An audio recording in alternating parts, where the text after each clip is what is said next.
Hello मेरे सैनिक और असैनिक प्यारे भाइयों और बहनों, आज मैं इस वीडियो को किसी खास मकसद से बना रहा हूँ और ये मेरा वीडियो आज भारत सरकार द्वारा लाई हुई सेना के लिए अग्निपथ योजना पर है। ये अग्निपथ योजना, इसका आज हेडिंग है अग्निपथ योजना, एक बदलते हुए परिदृश्य की कहानी है। कुछ दिन पहले भारत सरकार ने आर्मी में भर्ती के लिए अग्निपथ योजना का शुभारंभ किया था। जैसे ही ये अग्निपथ योजना आरंभ की गई, इसके खिलाफ देश में आवाज़ें उठने लगी और आवाज़ें इस प्रकार उठाई गईं कि वो हिंसा में परिवर्तित हो गईं। सड़कों पर उत्पात मचाया गया, ट्रेनें जलाई गईं, देश की संपत्ति को नुकसान पहुंचाया गया, जन धन की हानि हुई और सबसे ज़्यादा इस योजना का जो उत्पात हुआ था वो बिहार में हुआ था। बाद में पता चला कि इस उत्पात में, इस हिंसा में बिहार में कोचिंग सेंटर चलाने वाले संचालक कुछ पॉलिटिकल पार्टी के साथ मिलकर ये उत्पात मचा रहे थे और उत्पात मचाने वालों में अग्निवीर या अग्निपथ में हिस्सा लेने वाले जो अभ्यर्थी होते वो नहीं थे, बल्कि उसमें 35, 40 और 45 साल के व्यक्ति थे जो ट्रेनों को जला रहे थे और उत्पात मचा रहे थे। ये जो अग्निपथ योजना आई है, ये कोई भारत सरकार का लाया हुआ योजना नहीं है, क्योंकि बदलते हुए परिदृश्य में हर क्षेत्र, चाहे वह आर्मी हो, चाहे सैनिक हो, असैनिक क्षेत्र हो, हर में परिवर्तित होता है। आर्मी ने अपनी ज़रूरत के अनुसार अपनी योजना, जो कन्वेंशनल योजना थी भर्ती की, उसको बदला और अग्निपथ योजना को लेकर के आए। और इस अग्निपथ योजना के विशेषताएं मैं बाद में बताऊंगा। पहले ये बताना चाहता हूं कि ऐसा नहीं है कि आर्मी ने ही इसको बदला हो, पहली बार ही ऐसा बदलाव आया हो। मैं आपको बताना चाहूँगा कि आर्मी में एक एजुकेशनल कोर हुआ करती थी, उसमें एजुकेशन इंस्ट्रक्टर हुआ करते थे जो हर यूनिट में पोस्ट हुआ करते थे। और उस यूनिट के जो कम पढ़े लिखे जवान थे, उस समय तो 6, 7, 8 तक ही पढ़े होते थे, आजकल तो लगभग हर यूनिट में 10th और 12th स्टूडेंट्स ही वहाँ पर सैनिक हैं। तो जिस समय कम पढ़े लिखे थे, उनके प्रमोशन के लिए, उनके शैक्षणिक स्तर को अच्छा बनाने के लिए एजुकेशन स्तर को रखा जाता था और उनको प्रमोशन का इंतजाम किया जाता था। लेकिन जैसे जैसे देश में शिक्षा का स्तर बढ़ा, स्तर बढ़ते ही आर्मी के लिए मैट्रिकुलेट और इंटरमीडिएट लड़के मिलने लगे। तो आर्मी एजुकेशन कोर सेना में एक प्रकार से अप्रासंगिक हो गई, यानी सैनिकों को अब शिक्षा की जरूरत नहीं थी, जो शिक्षा उनको कन्वेंशनल तरीके से दी जाती रही थी। ये सोचा गया कि जो आर्मी एजुकेशन कोर है, क्यों नहीं इसको बंद कर दिया जाए और इसकी जो बची हुई मैन पावर है उनको आर्मी के ही उन क्षेत्रों में काम में लिया जाए जहां जितने पढ़े लिखे हैं वहाँ ये काम आ सके। एक कमेटी का गठन किया गया और आर्मी कोर को बंद किया गया। वहाँ अब नई भर्ती नहीं हो रही हैं और बंद करने के बाद जो बची हुई स्ट्रेंथ थी, जो मैन पावर थी, उसको विभिन्न क्षेत्रों में आर्मी में ही समायोजित कर लिया गया। वह पाया गया था कि जो मैन पावर है आर्मी कोर की, उसको रीओरिएंटेशन और रीस्किलिंग किया जाए उसका, और इनको विभिन्न क्षेत्रों जैसे cyber warriors, electronic surveillance and intelligence, electronic warfare unit और trained as aerial vehicle operators, इनको काम में लिया जाए। तो उस समय जो बदलाव आया था, उस समय तो कोई सड़क पर नहीं आया था, उस समय तो मोदी सरकार नहीं थी। किसी ने यह नहीं कहा कि इसकी जो कन्वेंशनल एजुकेशनल कोर है इसको क्यों बदला जा रहा है, इसको नहीं बदलना चाहिए, क्योंकि उस समय 27 साल तक एक ही कोर थी एजुकेशन इंस्ट्रक्टर की, जहाँ रोजगारी का साधन मिलता था और लोग वहाँ पर जा करके अपना नियोजन पाते थे। यानी बदलाव पहले भी हुए हैं।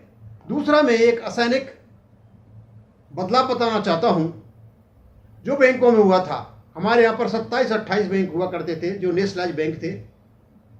धीरे धीरे परिदृश्य बदला, उनके आकार और रूप बदले, और इन 27-28 बैंकों को बदल करके हमारे श्री मनमोहन सिंह के समय में ही जो हमारे प्रधानमंत्री थे उन्होंने किया था, आर्थिक सुधारों के रूप में उनको कम करने की कोशिश की बैंकों को, और वो नियम लागू होने वाला भी था, लगने वाला था, लेकिन किन्हीं कारणों से वो नहीं कर पाए, क्योंकि उस समय मिली जुली सरकार की जो परेशानियां थी या मजबूरी थी उसमें नहीं बदल पाए, और उनको ला करके मोदी सरकार ने उनको किया और बैंकों को एक दूसरे में मर्ज किया, कुछ बैंकों को ख़त्म किया, क्योंकि एक समय की ज़रूरत थी। तो समय के अनुसार हमें चलना पड़ता है, बदलना पड़ता है। उसी हिसाब से जो अग्निपथ योजना थी, आर्मी की ज़रूरतों को, आवश्यकताओं को ध्यान में रखते हुए हमारे देश के जो डिपार्टमेंटल चीफ थे, चाहे वो आर्मी के चीफ हों, चाहे नेवी के चीफ हों, एयरफोर्स के चीफ हों, उन्होंने बैठे, उन्होंने मीटिंग की, विचार विमर्श हुआ और इस निष्कर्ष पर पहुँचे कि एक योजना अग्निपथ के नाम से लाई जाए, और उसकी जो विभिन्न जो विशेषताएँ हैं वो मैं आपको बाद में बताऊँगा, और इस प्रकार आर्मी का जो एनरोलमेंट है आगे बढ़ाया जाए। और उसी क्षेत्र में ये हम आगे बढ़ना शुरू कर दिया। लेकिन कुछ स्वार्थी तत्वों ने, कुछ असामाजिक तत्वों ने, कुछ पॉलिटिकल पार्टीज ने इस अग्निपथ योजना को इस प्रकार बदनाम किया जैसे ये बहुत बुरी योजना हो, एक राक्षसी योजना हो, और अभी भी इसके बारे में कुछ पॉलिटिकल पार्टीज इसी दिशा में प्रयासरत हैं। अब मैं बैंकों का और आर्मी के परिवर्तन की बात की थी, और दूसरे क्षेत्रों में भी काफ़ी परिवर्तन हुए हैं, और जो परिवर्तन हैं वो आते हैं, चलते रहते हैं और चलते रहेंगे। अब मैं बताना चाहता हूं कि जो अग्निपथ योजना है इसमें 6 प्रकार के अग्निवीरों का वर्णन किया गया है। पहला है वो अग्निवीर जो टेक्निकल होंगे और इंटरमीडिएट होंगे, यानी 10+2 उनकी क्वालिफिकेशन होगी। एज उनकी 17.5 साल से लेकर के 21 साल होगी। इस साल 21 साल की जो अधिकतम आयु है उसको 23 साल कर दिया गया है, और 12.5 साल में हर क्षेत्र में लगभग आदमी इंटरमीडिएट कर लेता है। तो अग्निवीरों की जो टेक्निकल शाखाएं हैं या टेक्निकल जो भर्ती होगी उनके नाम इस प्रकार हैं: Agniveer technical all arms, Agniveer technical aviation ammunition examiner, Agniveer clerk store keeper technical all arms. और इनकी जो क्वालिफिकेशन होगी वो इंटरमीडिएट होगी, 10+2 होगी। इसके अलावा दूसरे जो अग्निवीर होंगे वो होंगे Agniveer general duty, Agniveer tradesman, Agniveer tradesman की 2 प्रकार की भर्तियाँ होंगी, जिसमें एक में 10th पास होंगे और एक में 8th पास होंगे। और जो अग्निवीर जनरल ड्यूटी वाले होंगे ऑल आर्म्स के, वो भी 10th पास होंगे, और उनका जो एज है वो 17.5 साल से लेकर के 21 साल होगी, लेकिन इस साल इस एज को 23 साल कर दिया गया है। अब हम ये मान के चलते हैं, जब हमने ये देखा कि जो 10th पास लड़के हैं अग्निवीर बनने जा रहे हैं, तो हमारे देश में मैट्रिकुलेशन और इंटरमीडिएट जो पढ़े लिखे बच्चे हैं वो लगभग 1,00,000-2 लाख में नहीं है, करोड़ों में हैं, लगभग 15 करोड़ से ऊपर हैं। तो क्या पहले वाली सरकारों ने या इस सरकार ने सभी को नौकरी दे रखी है? सरकारी नौकरी तो नहीं है। और इस प्रकार आर्मी तो केवल 46,000 ही लेगी, तो सब तो यहाँ पर समायोजित नहीं हो जाएंगे, तो फिर कहाँ है काम करते हैं। अब उनसे हम तुलना किया जाए कि दूसरे जो 15 करोड़ 10th और इंटरमीडिएट जो बच्चे हैं वो कहाँ काम कर रहे हैं, और इन बच्चों में उन बच्चों में क्या फ़र्क होगा।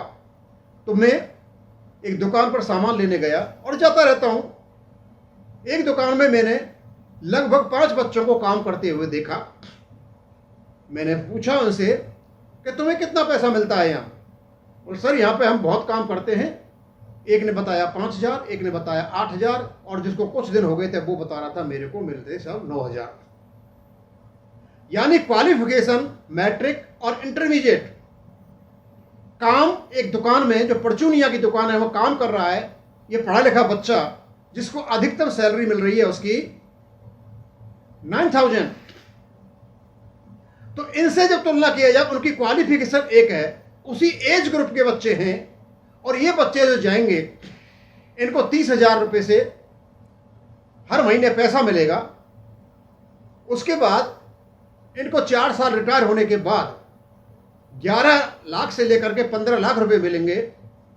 तो ये स्कीम अच्छी है, या परचूनिया की दुकान में काम करने वाले, या बड़े बड़े मॉलों से घरों में सामान पहुंचाने वाले, या पंक्चर की दुकान पर काम करने वाले, या देश के विकास में काम कर रहे जो मजदूर आज रोड पर और रेलवे लाइन पर, उनसे वहाँ भी मैट्रिक और 10th लगे हुए हैं, उनको भी इतनी सैलरी नहीं मिलती है, उनसे क्या ये बच्चे खराब होंगे?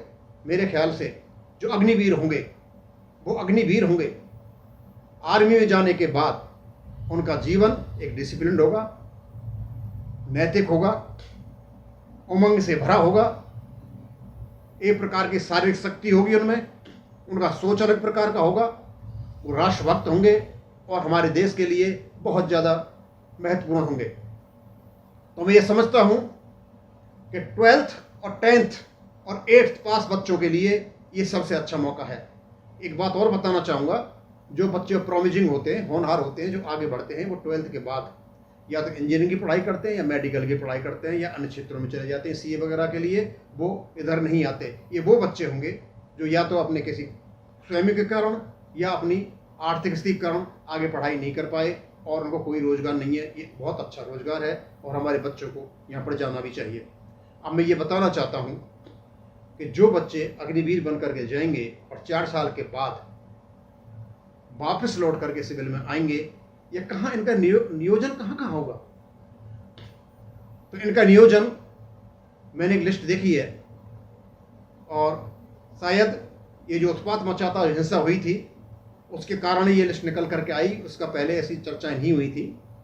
अच्छा हुआ, जो कुछ हुआ ठीक हुआ, लेकिन अग्निवीरों के लिए रास्ता खुले। तो उनमें से जो 4 साल के बाद अपने घर आएंगे, 25% को से केवल आर्मर्ड फोर्सेज में ही रख लिया जाएगा, और 10% रक्षा मंत्रालय लेगा, 10% असम राइफल्स में जाएंगे, 10% CAPF में जाएंगे, 10% शारीरिक शिक्षा खेल मंत्रालय में जाएंगे, 10% सिविल एविएशन में जाएंगे, 10% इंडियन कोस्ट गार्ड में जाएंगे, 10% डिफेंस पब्लिक सेक्टर में जाएंगे, और 5% के लिए अभी विचाराधीन है। यानी 100% इनका वो हो जाएगा, और 100% का इनका प्लेसमेंट हो जाएगा या इनका रीएम्प्लॉयमेंट हो जाएगा। तो इनकी दुबई आने की भी चिंता नहीं है। अब मैं एक बात बताना चाहता हूँ, अग्निपथ योजना के माध्यम से जो अग्निवीर बन करके आएंगे वो शारीरिक रूप से एकदम चुस्त और दुरुस्त होंगे, मेंटली भी वो चुस्त और दुरुस्त होंगे।